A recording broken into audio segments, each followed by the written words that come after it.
Hey, Moon Dancer. Oh my gosh, we're on the precipice of a full moon.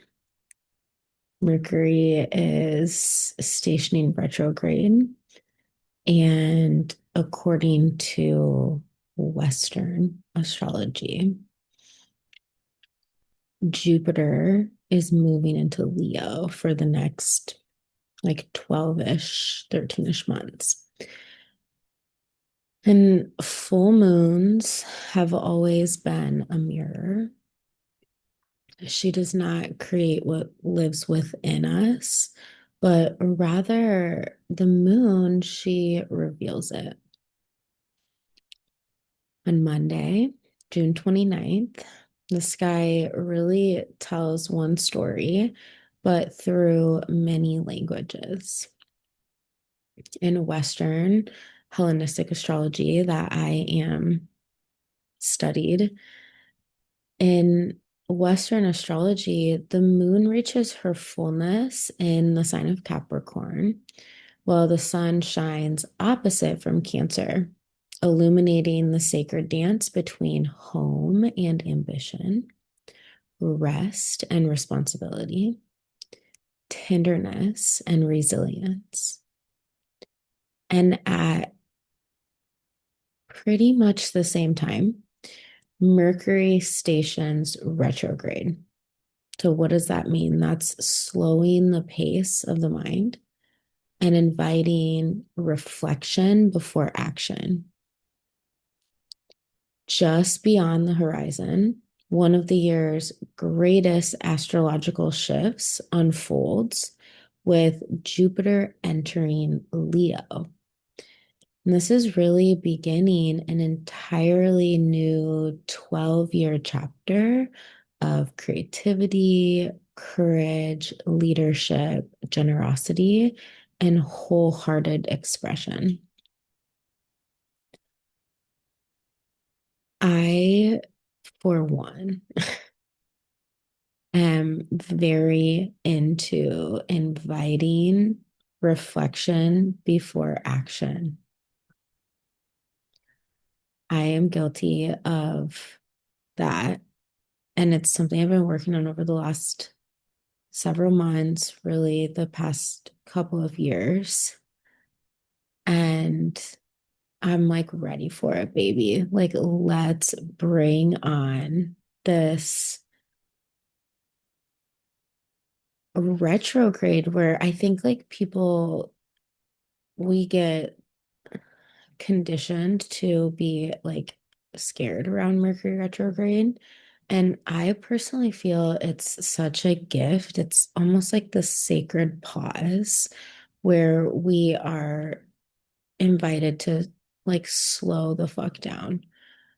And it couldn't come at a better time than right after the solstice, the full moon. We're in this kind of like peak of Pitta season, and slowing down is the exact medicine to help cool the system, especially in this heat-filled season that we are in.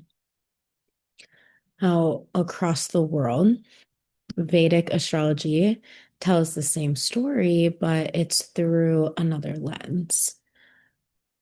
Earlier in the day, the moon travels through the Mula Nakshatra, so the lunar mansion of roots, endings, and radical truth, before blossoming into Purva, Ashadha. And this is the nakshatra of purification, devotion, refinement, and the quiet confidence that cannot be defeated because it no longer needs to prove itself.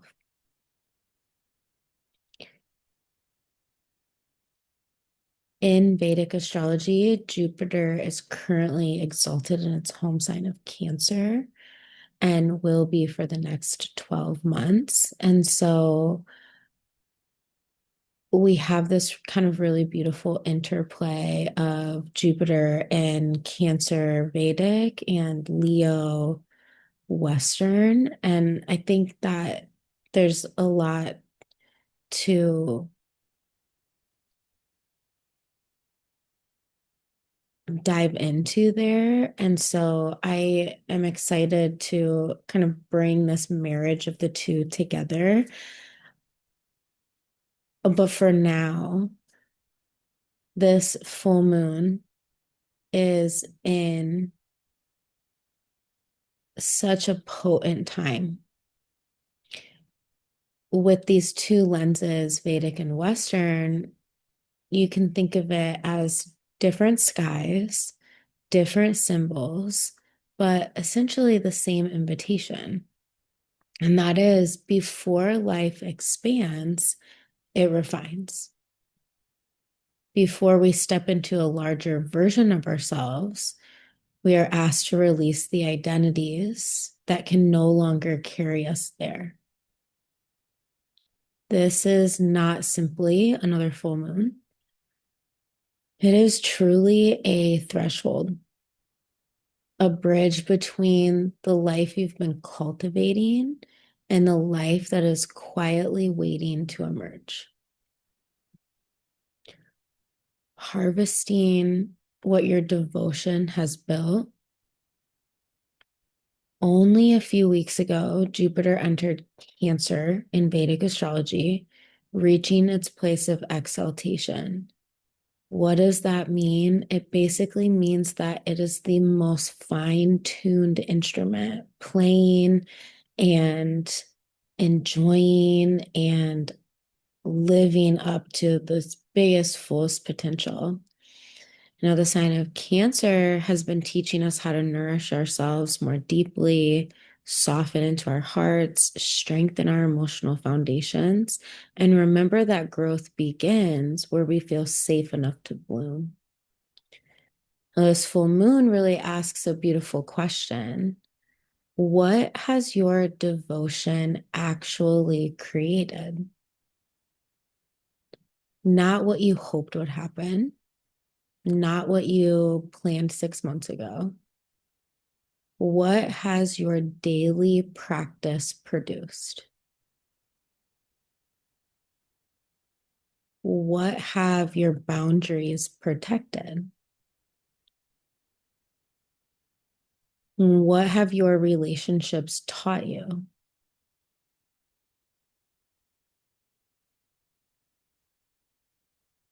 And what has your consistency quietly built?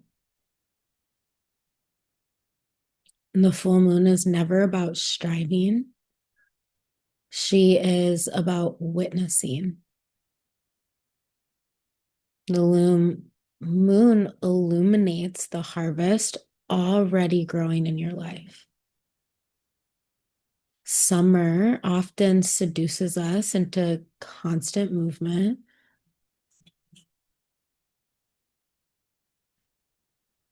Our calendars are so jam-packed full.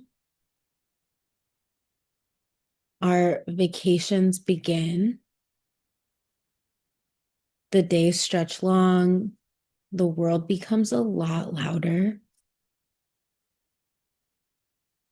And yet, beneath all of the activity, the moon whispers something vastly different. To pause, look around, notice what has flourished, notice what no longer belongs in your garden. Notice what no longer belongs in your garden. This, my friends, is the sacred work of the full moon.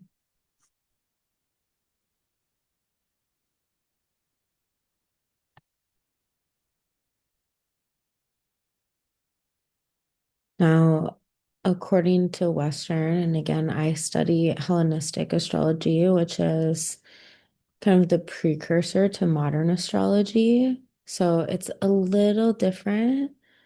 But this particular full moon, according to Hellenistic astrology, Cancer and Capricorn, you can think of as heart and mountain.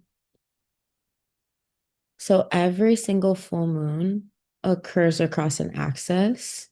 That's what makes it a full moon. So this month, the axis is Cancer and Capricorn. So you can think of Cancer as the sanctuary and Capricorn as the mountain. So Cancer asks, how do I nourish life? And Capricorn asks, what am I building with it? Cancer really governs our emotional roots, our homes, our families, our inner child, our need for belonging, and the places where we feel emotionally held. Capricorn governs legacy, discipline, mastery, responsibility, commitment, and the structures that support a meaningful life. Together, they reveal one of life's greatest paradoxes.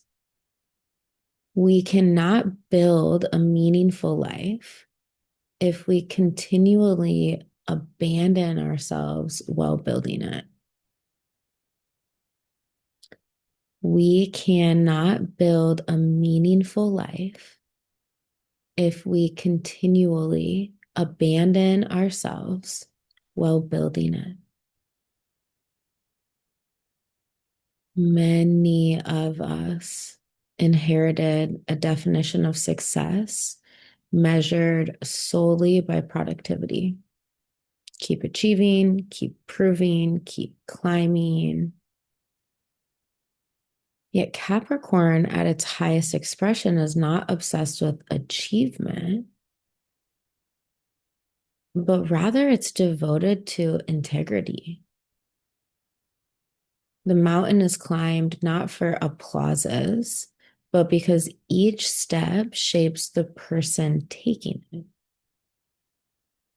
And likewise, Cancer reminds us that comfort without purpose eventually becomes stagnation. So the invitation is not to choose one over the other, it's to unite them. Discipline rooted in love, ambition infused with compassion, structure supported by nourishment. Remember that the greatest legacy we leave behind is not simply what we accomplish, it is the quality of consciousness from which we accomplish it. Mercury stations retrograde. This is a sacred pause. As this full moon rises, Mercury appears to stand still before beginning its retrograde journey. The stationing is significant. It is the inhale beneath before the next breath. It's the pause before the next sentence. The silence before insight arrives. Mercury retrograde is often feared, very much so. Yet ancient astrology has understood retrogrades differently. According to ancient astrology, the invite revision instead of punishment, right? These retrogrades invite revision rather than punishment, and reflection rather than reaction, listening rather than rushing. And this is not the week to force certainty. It is a week to revisit old conversations. You could reread forgotten journal entries. Maybe reconnect with dreams you quietly placed on the shelf. Maybe you allow unfinished wisdoms to mature. Because sometimes the future arrives disguised as something from the past, asking for another choice. The Western astrology, again, Jupiter is entering into Leo. Vedic astrology, Jupiter is in Cancer. But right now, the new moon, Western astrology, Jupiter going into Leo, and Mercury retrograde, you can think of this Jupiter into Leo as a new 12-year chapter beginning. Well, perhaps the greatest story unfolding beneath this full moon is Jupiter entering Leo. So Jupiter spends about 1 year in each sign, completing a full cycle every 12 years. So you can think of it as seeds planted now will continue unfolding well into the next decade. And so it's kind of fun to look back like 12 years back from now and like where you were at that time and maybe goals and intentions that you had that have kind of come into fruition now. It's really fun to think about as well. And there really is something super remarkable about Jupiter. Astronomers believe that Jupiter possessed nearly everything necessary to become a second sun. It had extraordinary potential, yet for whatever reason, it stopped just short. And spiritually, the symbolism is actually quite breathtaking, right? How many of us live exactly the same way? Full of brilliance, full of creativity, full of love, always stopping just short, holding back, playing small, waiting for permission, waiting until we feel more ready, waiting until fear disappears. Jupiter entering Leo interrupts that story. Leo is often misunderstood as wanting attention, but at its highest expression, Leo simply wants authenticity. The sun does not apologize for shining. It shines because that's its nature. And Jupiter asks each of us a really deeply personal question, and that is, where have you been living just short of your own light? Where have you confused humility with hiding? Where have you mistaken safety for alignment?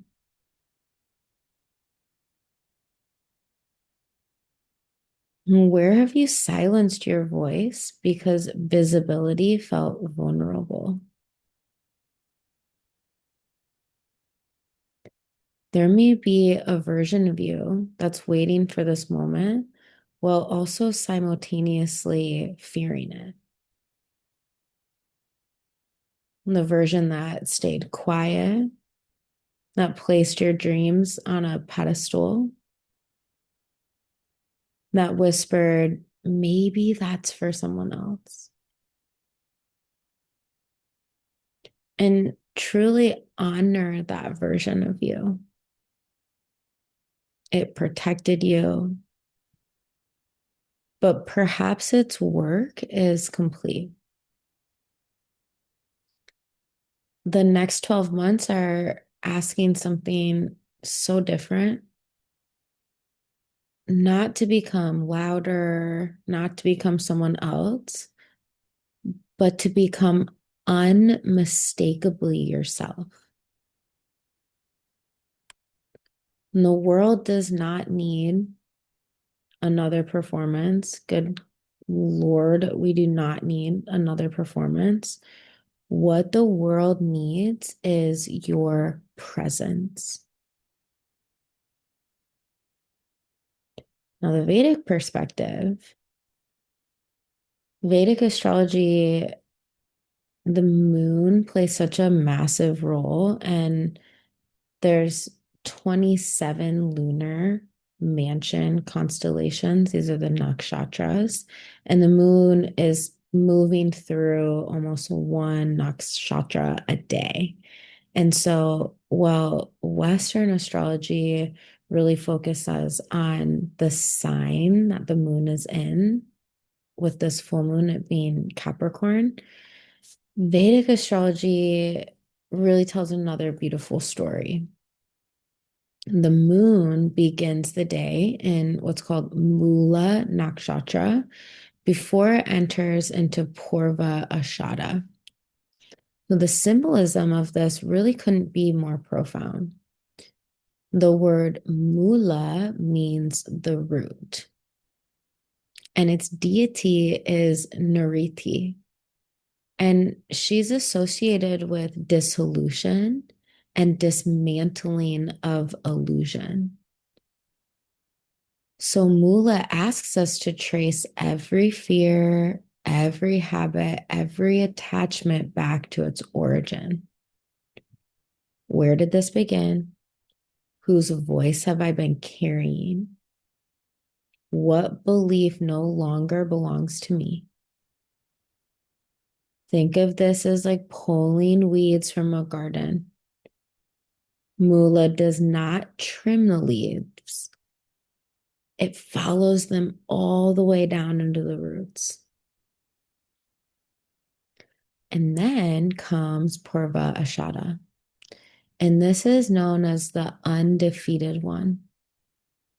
This nakshatra is ruled by Venus and symbolized by a winnowing basket. In ancient times, grain was tossed into the air and the wind carried away the chaff, and only what possessed weight remained. This is the work of the full moon.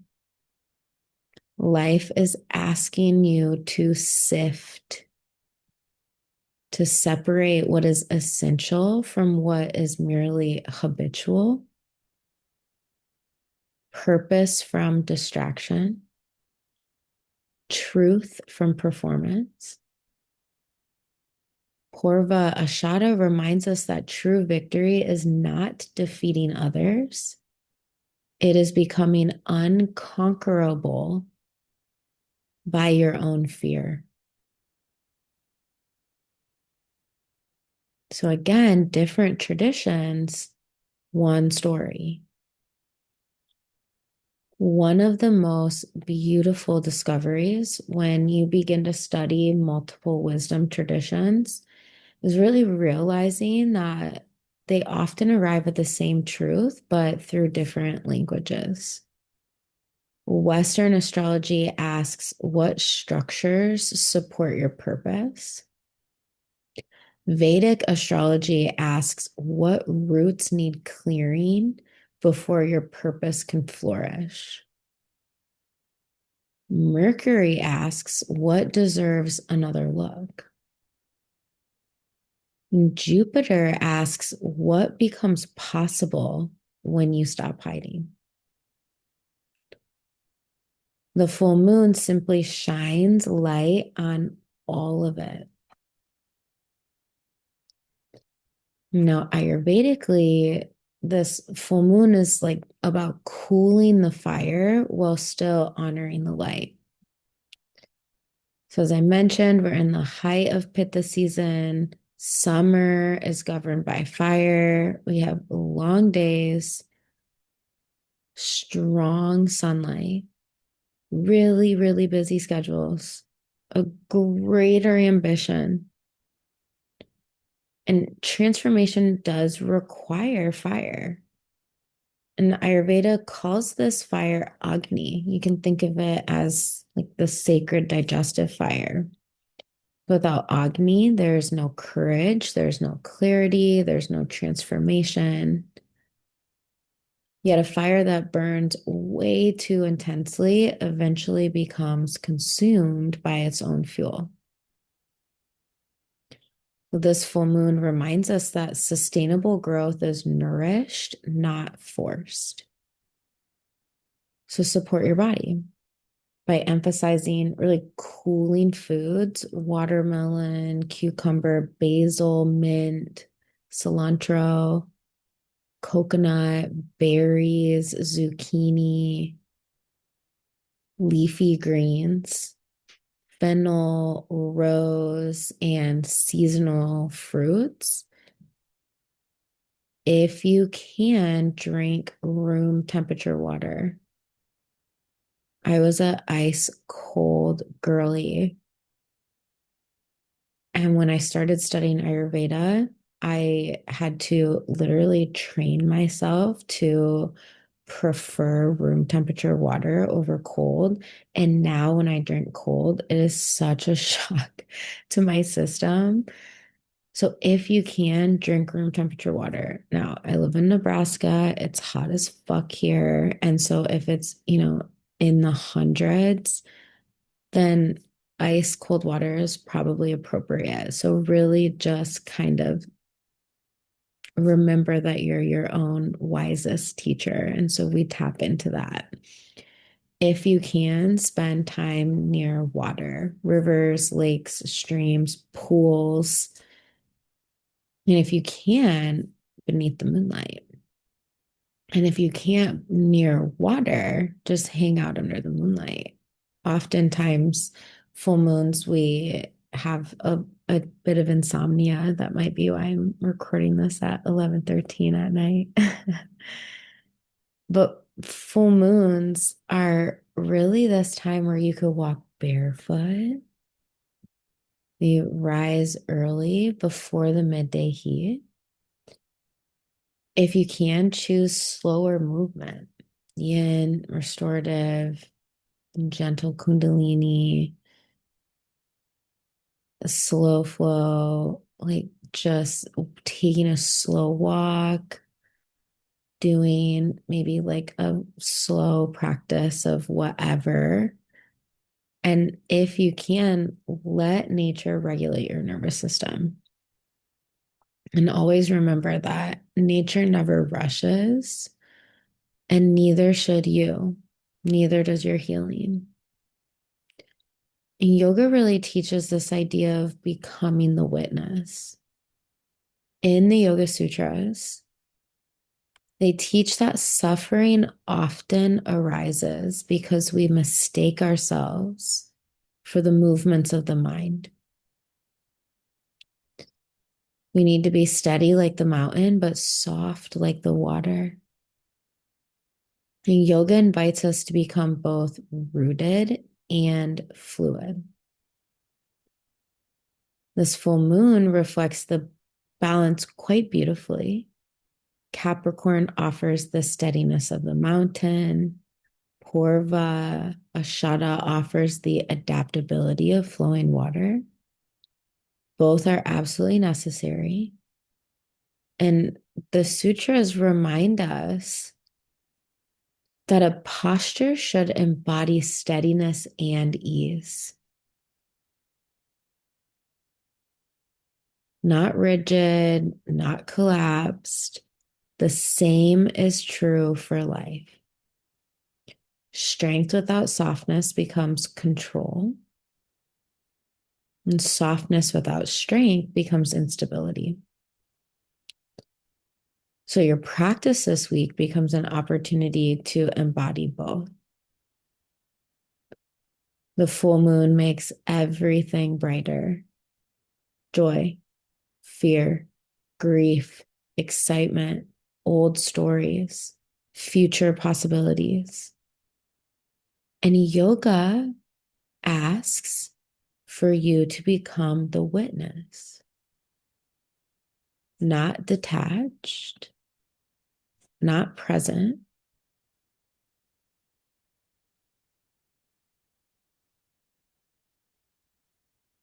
not detached yet present. Presence, presence, presence. Can you witness fear without becoming fear?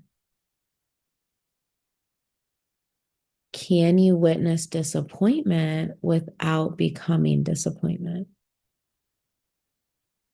Can you witness joy without clinging to it? This spacious awareness becomes freedom.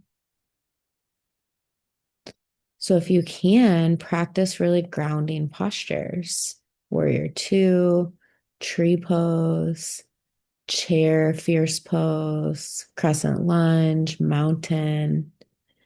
You could practice some slow sun salutations, some slow moon salutations, butterfly, dragonfly, any sort of reclining twist, legs up the wall, legs up the wall, legs up the wall. I will die on the hill of legs up the wall. This is one of the best postures you could ever do. Unless you're on your moon cycle, it could interfere with your downward Apana flow of energy. But legs up the wall is like the best that you could integrate into most of your days. And then a really long Shavasana. Think steadiness, softness, and think, both belong. This, mudra of duality, this kind of loose cactus that holds both. Now, Kundalini, radiance really begins within. Kundalini teaches that our greatest power is not force, it is frequency. So Jupiter entering Leo really beautifully mirrors the teachings surrounding the radiant body. And the radiant body is one of the 10 spiritual bodies. Radiance is not charisma, it is coherence. It emerges when the nervous system becomes resilient enough to conduct greater amounts of life force. This is an ideal week for practices that expand the aura and strengthen the heart. So long, slow, deep breathing, radiance charger, ego eradicator, Sat Kriya, Kirtan Kriya, any sort of like heart-centered meditation, gentle spinal flexes, seated cat cow, and maybe, perhaps, the most important is resting afterward. Integration is where transformation becomes embodied. That's what's so awesome about yoga is that it's one of the only practices where we lay down at the end of it to integrate and absorb and really embody. Now, embodiment, Tantra, the idea in Tantra is that nothing is outside of the sacred. So Tantra recognizes that there is no separation between earth and spirit. The mountain of Capricorn and the flowing waters of Cancer are not opposing forces, but rather they're Shiva and Shakti dancing together. Structure without life becomes rigid. Flow without structure becomes chaos. Consciousness without energy really cannot create. And energy without consciousness cannot be sustained. So the sacred path is learning to hold both.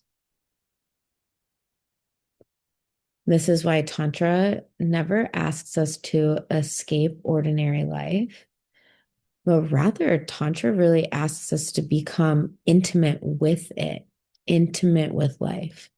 Your work is sacred, cooking dinner can be sacred, parenting can be sacred, and that is a lot easier said than done. There's moments where it's so easy to be a parent, and then it's not.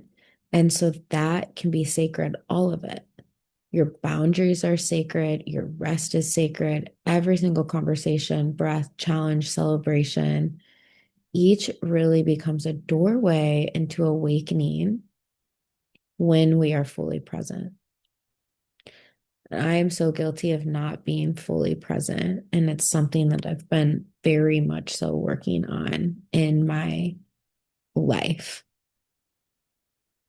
So this full moon ritual is really a ritual of refinement, and you can do it any time around the full moon. And instead of asking, like, what do I want? You can ask, what deserves to remain?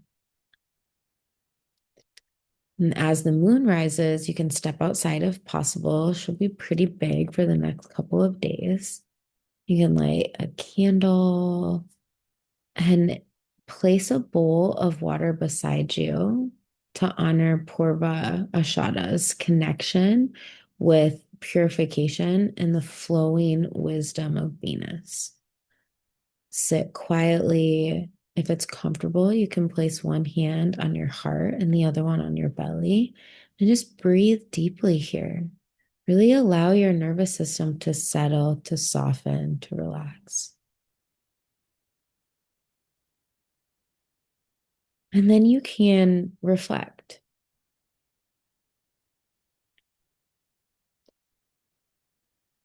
I've posed several questions in this already, but I'll post those and more for you to ponder as well.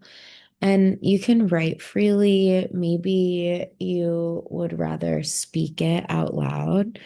Might be fun to talk through with yourself some of these questions and record it and then listen to it back. Sometimes I do that. My kind of hand isn't as fast as my mind sometimes when I'm in this like deeply reflective space. So, do what you need. You could color, you could do, anything that you need to really allow yourself to get into this contemplative, reflective space, this like sacred pause for you to